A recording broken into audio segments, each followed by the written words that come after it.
My boss walked into my office at 9:30 at night, dropped a thick folder on my desk, and said, "Word for word, I need a husband by tomorrow." That was the moment my brain stopped and my training kicked in. I am a fixer. Companies call me when their brand is on fire and their board is already looking up bankruptcy lawyers. I am good at crisis plans, damage control, and getting powerful people to stop doing stupid things in public.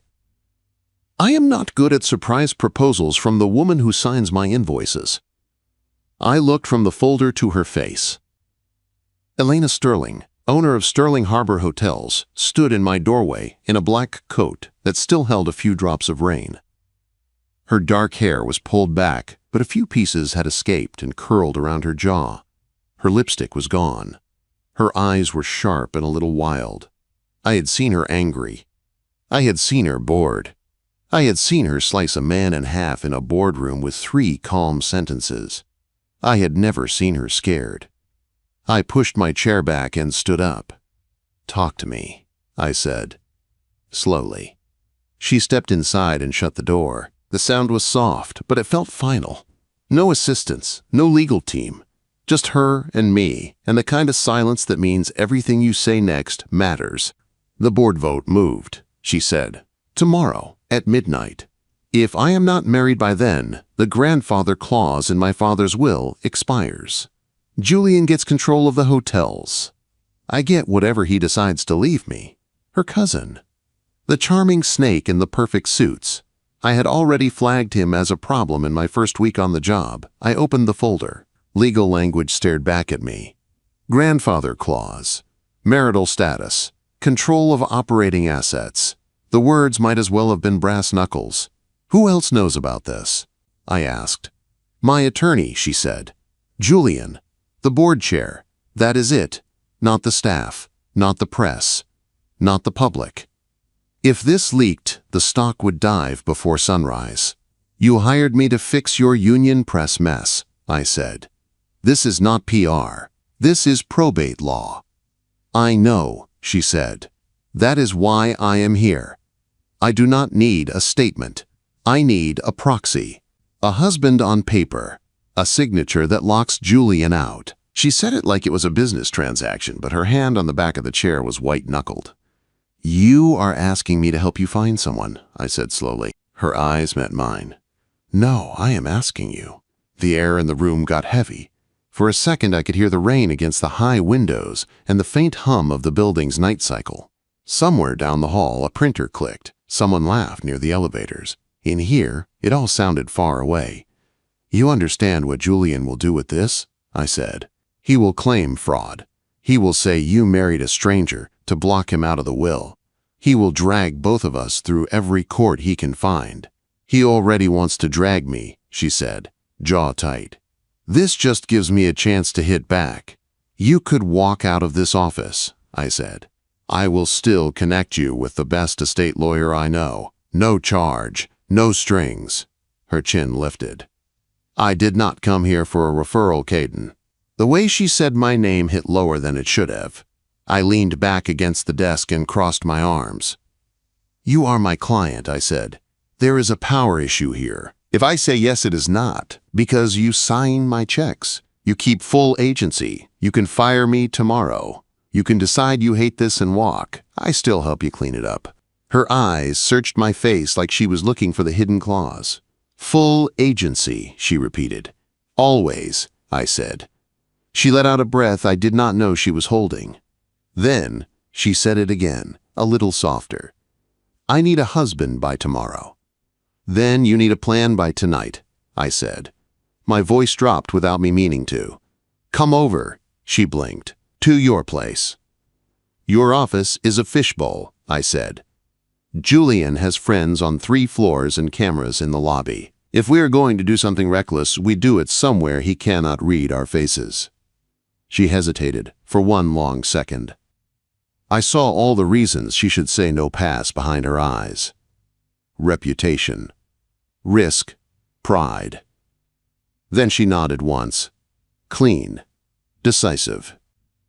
Like signing a term sheet on a company you are willing to bet your life on. "Give me an hour," she said. My loft in the West Loop was a different world from her glass tower. Exposed brick, old wood beams, concrete floors, tall windows with a view of train tracks and distant lights. No marble, no staff, just a worn leather couch, a big wooden table covered in folders, and the faint smell of coffee and sawdust. I had just finished clearing legal files off the table when the buzzer rang. I opened the door. Elena stood in the hallway with her coat pulled tight and rain in her hair. The city lights behind her turned the water drops into small sparks. "You walked," I said. "Your street is a parking nightmare," she said. It was easier. I stepped aside. "Come in." She crossed the threshold like she was entering neutral ground. Her eyes took in everything fast. The stacked books, the half-eaten takeout on the counter, the spare jacket hanging on the back of a chair, the absolute lack of anything that looked like it belonged to a second person.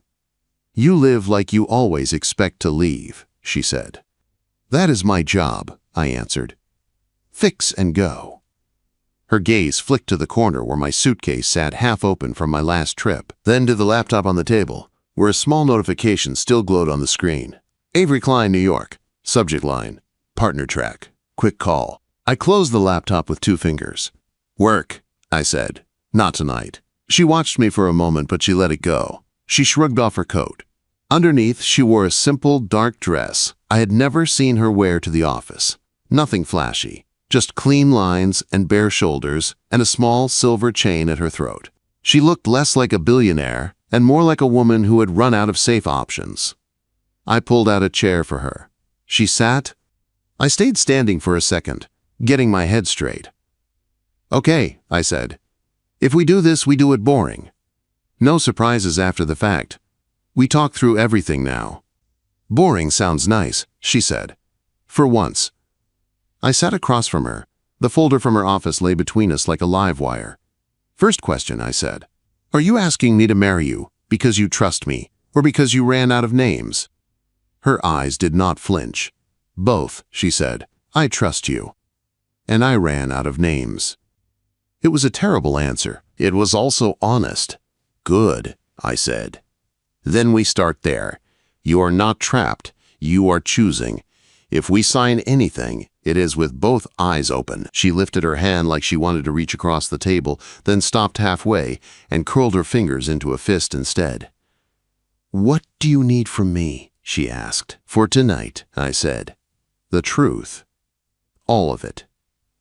About Julian. About the clause. About what happens if we fail." "And tomorrow?" she asked. "Tomorrow," I said, holding her gaze. "We see if you still want to walk into City Hall with me." Her throat moved as she swallowed. For a second, the hard edges around her eyes softened. Then she nodded and pulled the folder closer. "Tell me where to start," she said. "Start with what you are afraid of," I answered. The clock on the wall ticked past 10. The rain hit the windows harder. Somewhere in the city, Julian was probably pouring a drink and planning his speech for the board. Across from me, my boss took a breath, dropped the last of her armor, and began. The first thing she admitted was that she was tired. Not the kind of tired that sleep fixes. The kind that lives in your bones and in the space between your ribs. "Julian has been waiting for this," she said. Her fingers smoothed a crease in the legal paper. "My father built the grandfather clause because he thought I would marry someone safe by now. Julian thinks that if I do not, he is the safe choice." "He is not safe," I said. "He is predictable," she answered. "To them, that looks the same." She walked me through the details. The will. The clause that said control stays with the direct line if the heir is married by a certain age. The age she hit last week. The board vote her cousin had pushed forward. The way he had charmed her parents into seeing him as the steady one. "He is already talking about selling 3 properties," she said. "Staff, families, pensions. They are numbers to him, they are not numbers to me." I watched her face when she said that. That was the core. Not the money. Not the name on the hotels. The people. "Okay," I said. "If we say yes to this, we do it in 3 lanes. Legal. Optics. Private." She lifted an eyebrow. Break it down. Legal first, I said. We need a marriage that can stand in court if Julian screams fraud. That means no secret Vegas trip, no backdated paperwork. We sign in daylight. We register it. We give the estate attorney copies. We let boring people watch. Optics, she said. We need the world to see us together in a way that looks real and not rushed, I said. One controlled public sighting minimum. Photos that show something human, not a press release. Something messy and normal. Her mouth twitched. I am very bad at messy and normal. I know, I said. That is why I am here. And private, she said quietly. That is you and me, I said. We need rules. Clear ones. You are my client. And I am not using this to get leverage over you. You are not using this to own me. We protect each other or we do not do it. She sat back in the chair and studied me. You are talking like you have already decided, she said. I have not, I said. I am talking like the man who will be standing next to you if you decide. For the first time that night, she smiled. It was small and tired, but it was real. You have a lawyer who will hate this, she said. I do, I said. His name is Marcus. He yells at me for a living. Call him, she said. I put my phone on speaker. The first ring barely finished before he picked up. If this is not life or death, Marcus said, I am hanging up. It might be both, I said. He swore once under his breath. I heard the sound of a chair scraping back. Tell me. I kept it simple. The clause, the deadline, the cousin, the idea. No, Marcus said, that is my legal opinion. No. We are not asking your opinion, I said. We are asking for a path that does not end with handcuffs. You marry your client on paper just to lock out an heir, Marcus said. Every judge in the state will smell motive. You know how this looks. She will marry someone, I said. Julian. Or a stranger he picks. Or me. At least if I am the one. She is not alone, and I am not on his payroll. There was a long pause. Marcus let out a breath. Put her on, he said. Elena leaned closer. This is Elena, she said. Ms. Sterling, he said. I admire your hotels. I dislike your plan. Noted, she said. If you do this, he went on, you do it boring. City Hall. Daytime. Witnesses who do not owe you money. You sign a prenup that protects your staff and your assets and states clear intent. No secret side deals. Done, she said. And Caden moves in, Marcus added. I frowned. That is not a requirement. It is, he said. If you want this to look real, you share an address, utility bills, mail, routines. Otherwise, Julian will pull your cell records and laugh in court. Elena was quiet for a second. Then she said, Fine. Marcus sighed. I will draft what I can tonight. Get to City Hall first thing. Send me photos. No kissing for cameras, but no distance. The call ended. The loft fell quiet again. So, she said, that is the plan. That is the outline, I said. We still have to choose. She pushed back from the table and stood. Her hand rested on the back of the chair for balance. Are you in, Caden? She asked. Or do I need to find a different name? I stood too. We were close enough now that I could see the tiny freckle near her left eye I had never noticed in the office. You are my client, I said. I am supposed to stay clean, fix the fire, and leave. I know, she said. I looked at the folder. I thought about the staff I had met in her hotels, night managers who sent her their kids, school photos, housekeepers who greeted her by first name. I thought about Julian, with his easy smile and his dead eyes. Then I thought about the email in my laptop. New York. A job that would pay me enough to walk away from all of this. I can leave, I said slowly. Sit on a plane and pretend I never saw how hard you fight for people who will never see your bank account. Her throat moved. And if you stay, she asked. If I stay, I said, I stand next to you. In front of cameras. In front of Julian. In front of anyone who tries to break you. And I live with whatever comes after. Her eyes did not move from mine. The fear was still there, but something else wrapped around it now. Something like hope, but sharper. Then stay, she said. City Hall in the morning looked nothing like her world. Fluorescent lights, scuffed floors, a line of people holding forms and wearing everything from hoodies to sparkly dresses. A bored clerk behind glass. Lena stood beside me in a simple cream coat and a charcoal dress that hit just above her knees. No press, no parents, just her and me and the paper in her hand. She looked more nervous here than she had in any boardroom I had ever seen. You can still walk away, I said, low. She shook her head. I made my choice last night. When they called our number, we stepped up together. Names, the clerk said. We gave them. The pen was cheap and the ink skipped when I signed. It did not feel like any wedding I had ever seen, but the weight of it sat in my chest anyway. We swapped simple bands Marcus had sent by courier at sunrise. Silver. No diamonds. No flashy proof of wealth. Just metal and intent. When I slid the ring onto her finger, her hand trembled once. Then she tightened her grip and it stopped. The judge read the standard words. Do you take? Do you promise? Do you understand? I looked at Elena when I said I do. Not at the paper. Not at the judge. She looked back at me when she said the same words. Her eyes were clear. No flinch. No blush. Just a steady, quiet yes. We stepped out onto the sidewalk into cold wind and bright light. The first camera flash hit before my eyes adjusted. Two men with long lenses stood by the curb. One shouted her name. The other called mine. A black car across the street rolled down its window 2 inches. I would have bet money Julian was behind the glass. Smile, I said through my teeth. Elena stiffened. Her hand went for my arm without thinking. I wrapped my arm around her waist, pulling her against my side in one smooth move. Not possessive, protective, clear. We walked together down the steps while the shutters snapped. She lifted her chin. She did not hide. She let them see the ring.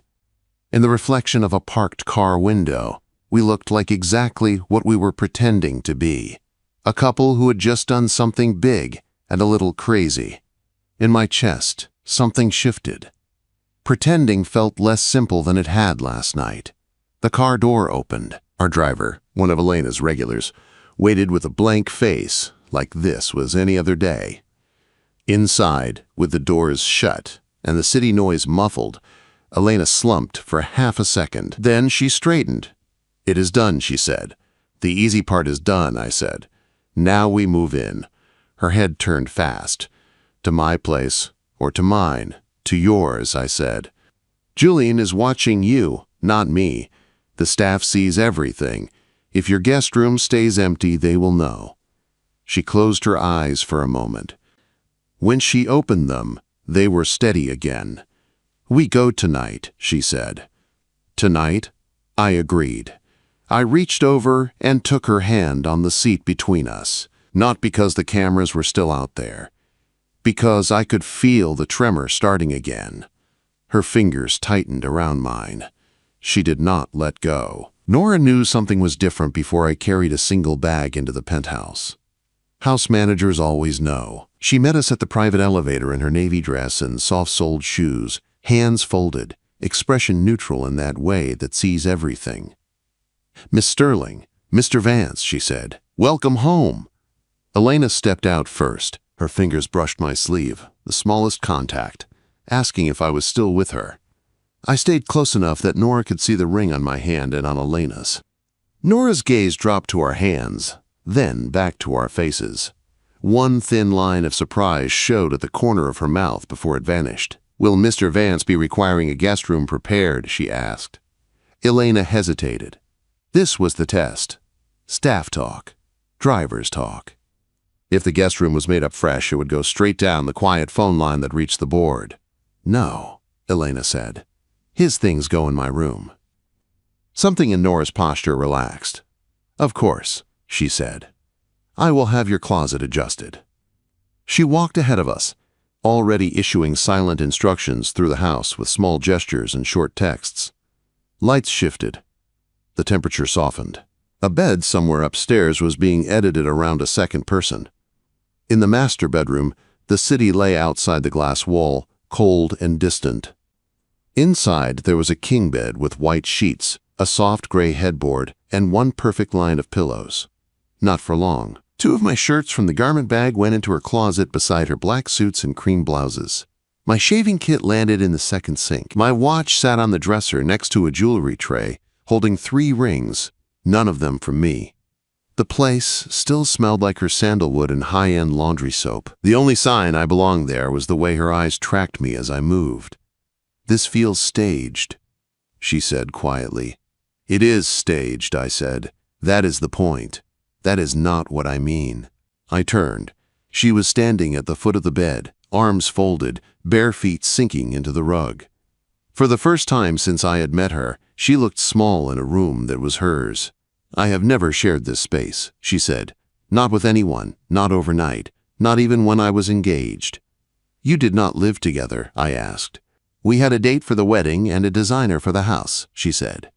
"Not a real plan for being in the same room at midnight when the work was done."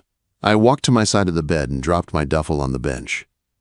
"We will not fake that part," I said. "We will not pretend history we do not have. We have this. Today. City Hall.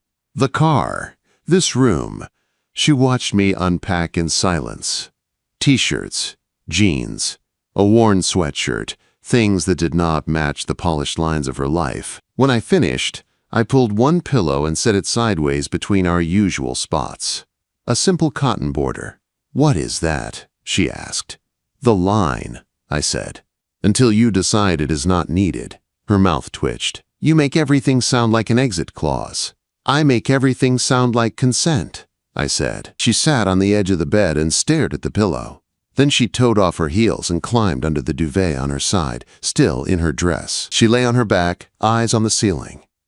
"You sleep on the left, right?" I asked. She nodded. "Good. I am a right side person."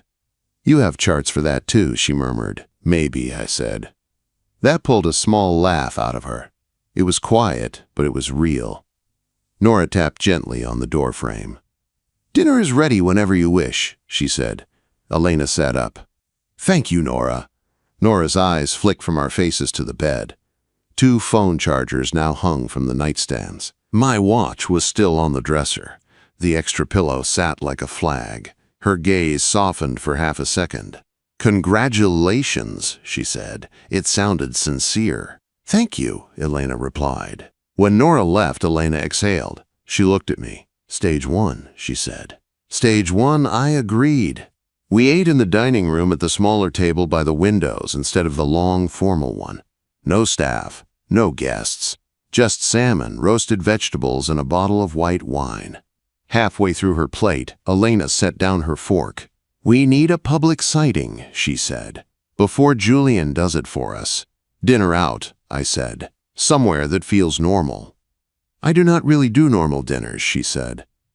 "I know a place that does," I said. The restaurant I picked was in the West Loop, a place with brick walls, warm lighting, and more couples than business meetings. No private room.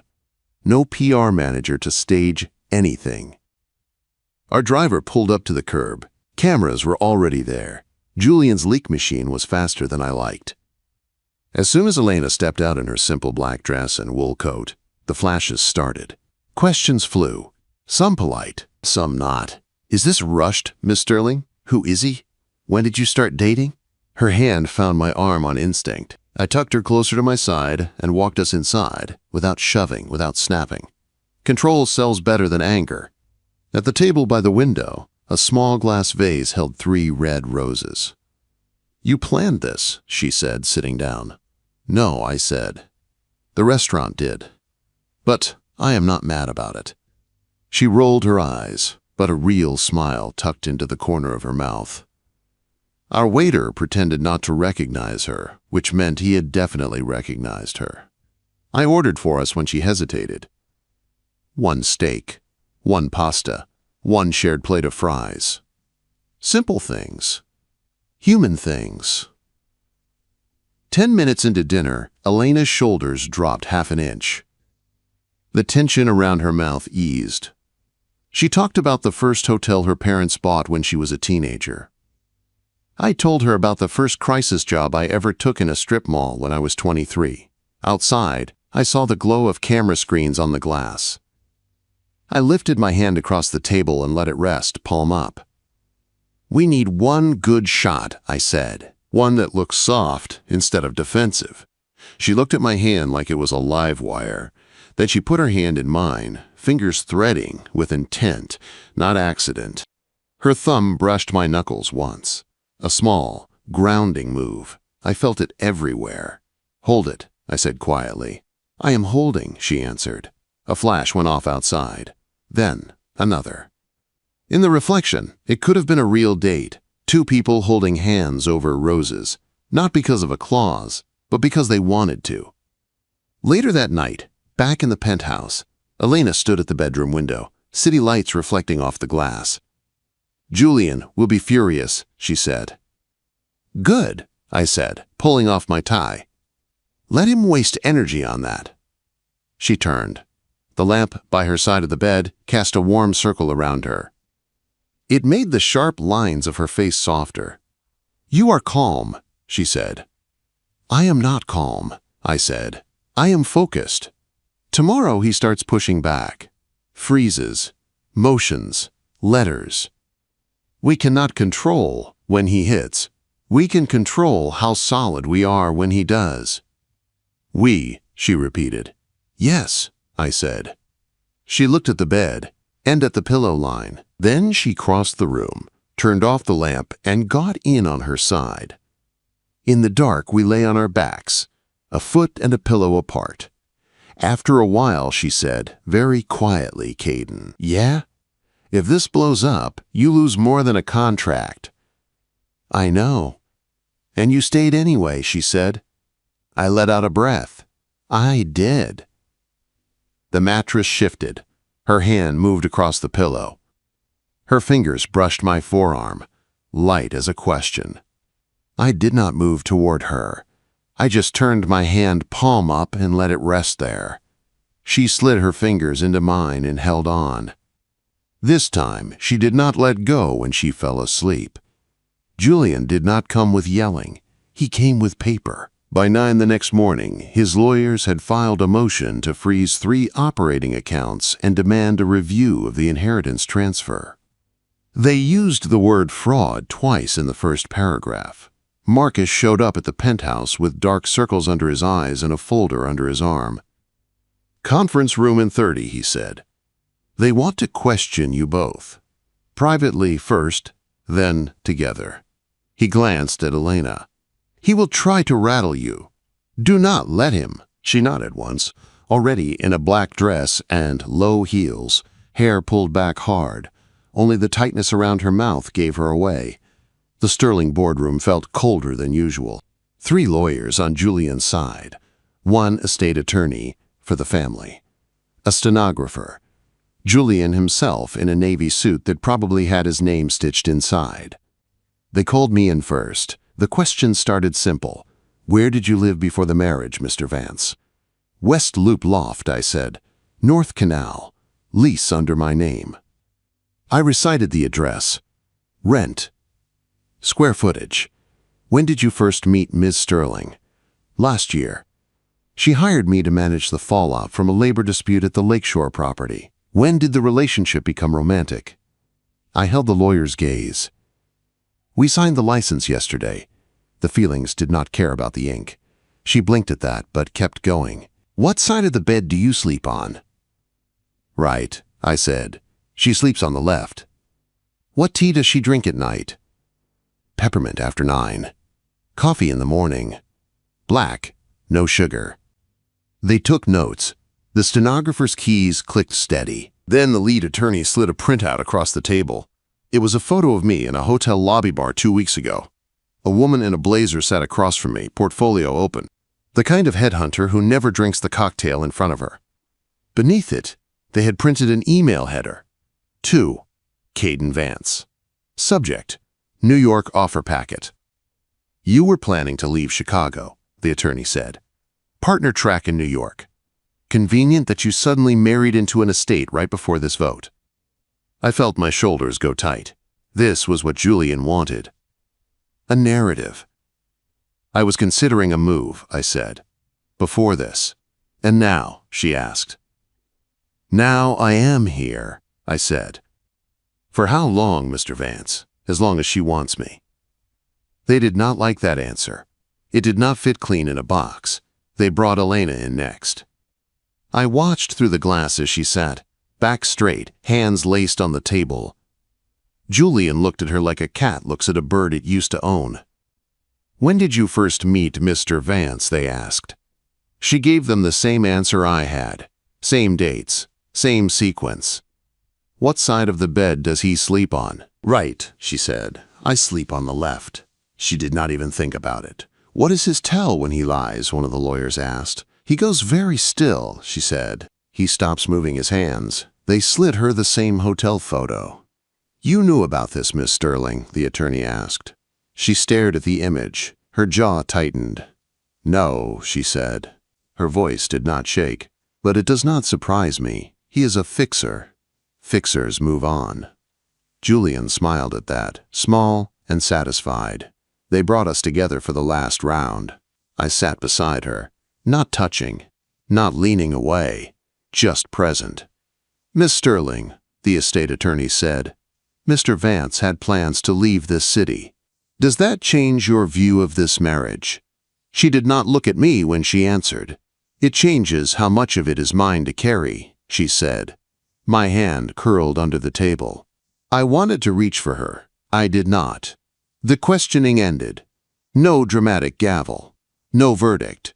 Just a promise of further review and a warning that the board vote could proceed under reservation. In the elevator down, the doors closed. The silence pressed in. You were leaving, she said. Her eyes were on the polished steel, not on me. I was looking at my options, I said quietly, before any of this. Before you walked into my office and dropped your life on my desk. She nodded once. It made sense on paper. It still hurt. And now, she asked. Now the option looks different, I said. She finally turned. There was anger in her eyes, but under it, something worse. A familiar kind of disappointment.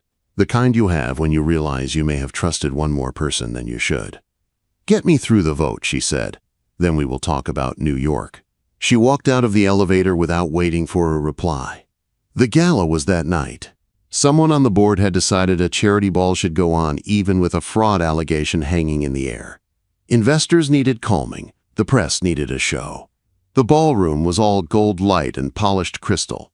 Live jazz, waiters in black, money in every corner. Elena walked in wearing a deep green dress that made half the room turn and stare. Her back was bare, her hair pinned up, her earrings small. She looked like a woman who did not need anyone.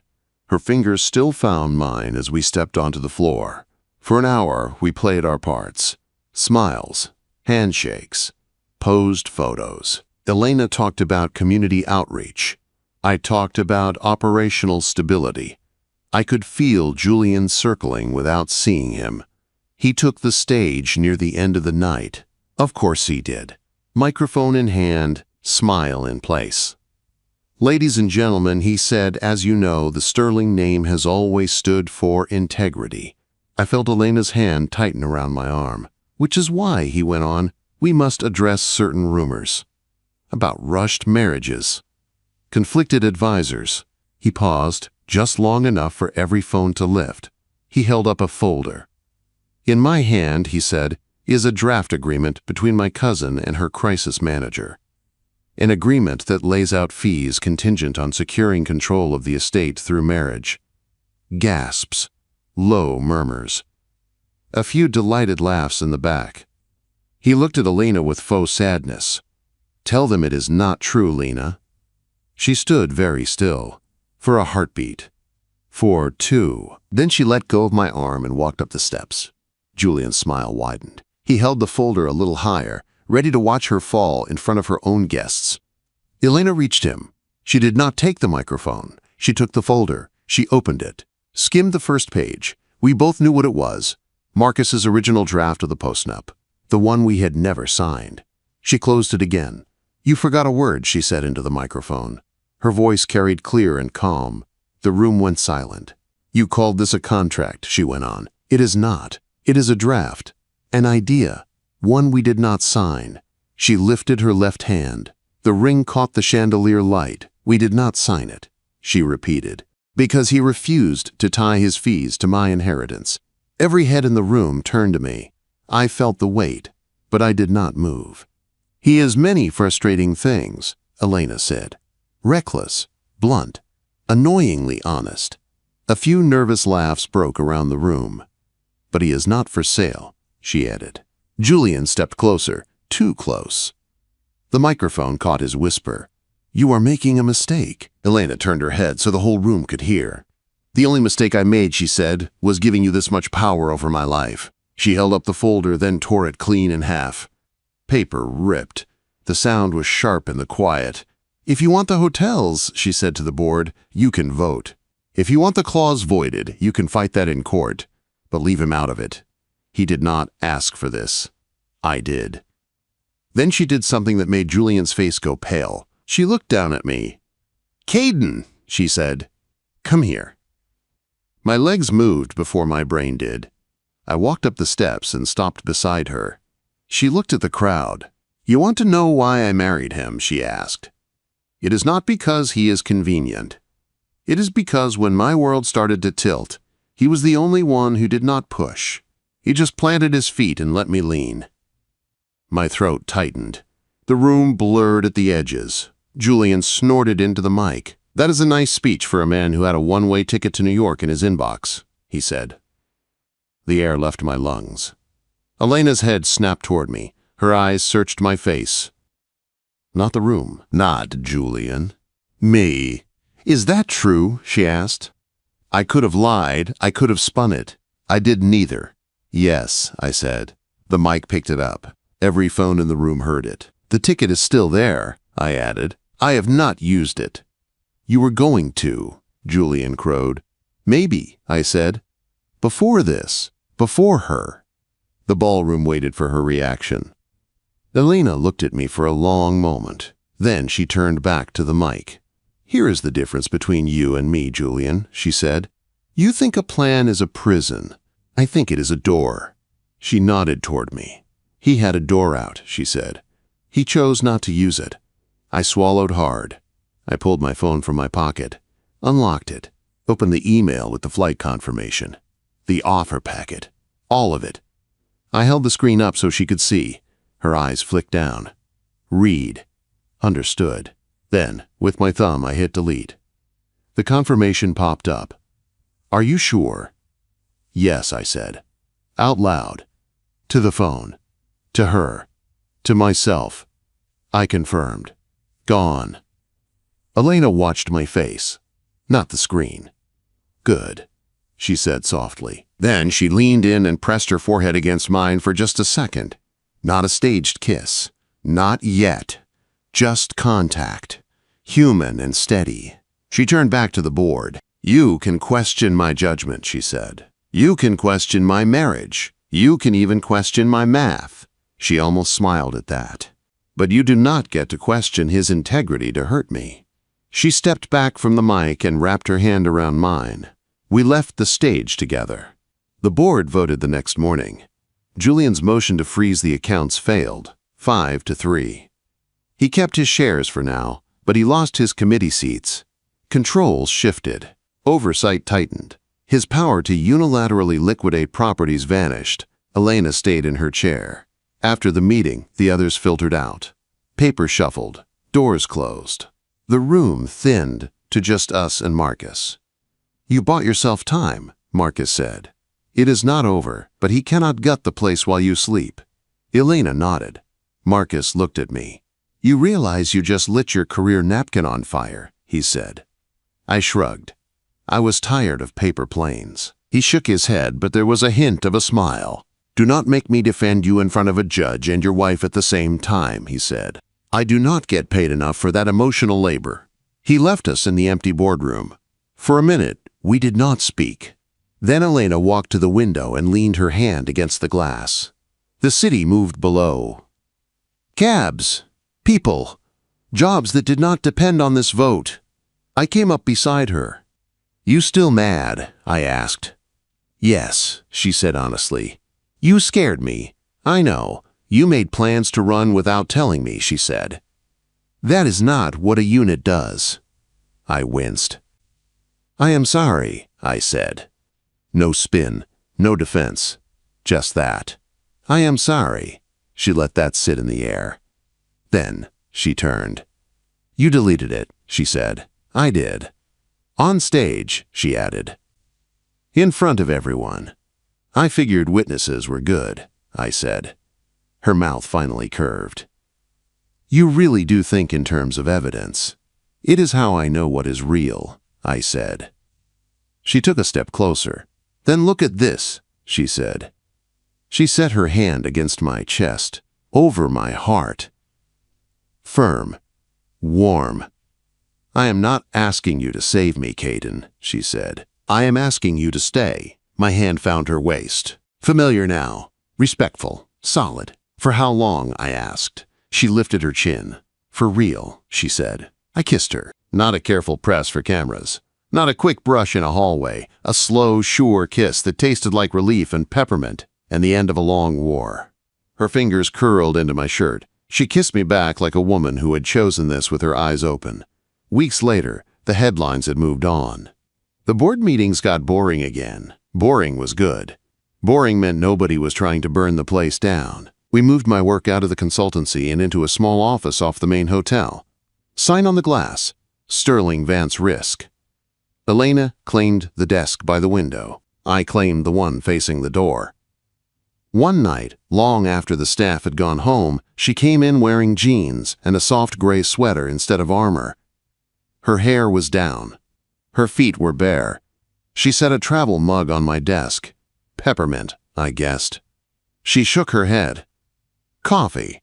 We have a merger proposal to review and a night to do it in." She hopped up to sit on the edge of the desk beside my keyboard. I leaned back in my chair, hands resting lightly on her knees. "You realize this is our life now," I said. "Board votes, late nights, hot drinks. And you," she said. "Do not forget that part." I smiled.